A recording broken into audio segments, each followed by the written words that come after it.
Hi, I'm Jim Jubak, and welcome to this week's Quick Pick. Today's Quick Pick is Xylem. This is an update to my October 10th Quick Pick.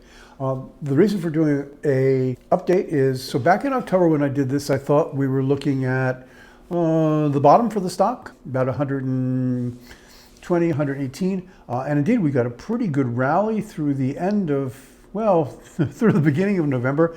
And then since then, it's been down, down, down, down, down. And the reason for doing it today is, well, we're down 12% today on earnings. So that's the reason for looking at this stock again and saying, hey, if I thought it was a bargain back here in October at 118, what do I think about it at a whopping 92? So we've come down, the 52-week high is 138, so from 138 to 92, you can see we've taken a lot of stuff out of the stock. Xylem's earnings report and guidance is really almost a classic study in what's going wrong with so many companies' earnings reports this quarter.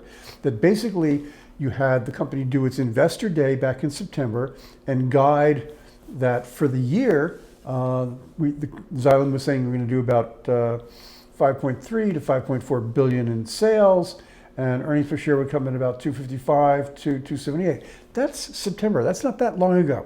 And what they did today was say, hey, 2021 is going to be 5.2 instead of 5.3 to 5.4. And earnings per share is 249 as opposed to 255 to 278.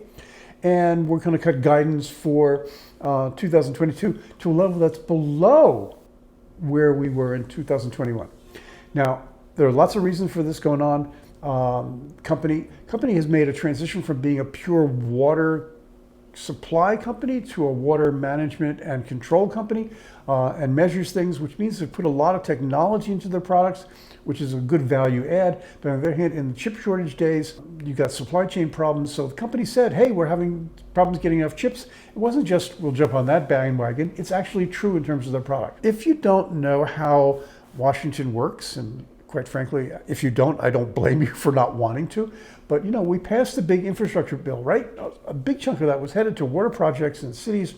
None of that has actually been authorized to be spent.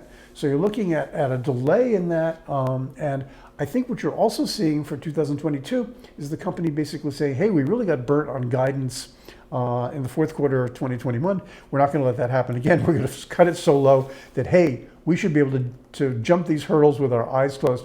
And I think that's what you're going to do. I own the stock in my Jubak Picks Portfolio. Have owned it for a long, long, long time. I'm going to continue to do that. And I would look to add some more, whether it's in the long-term portfolio or the volatility portfolio. I don't know where I've got space. So thanks for watching.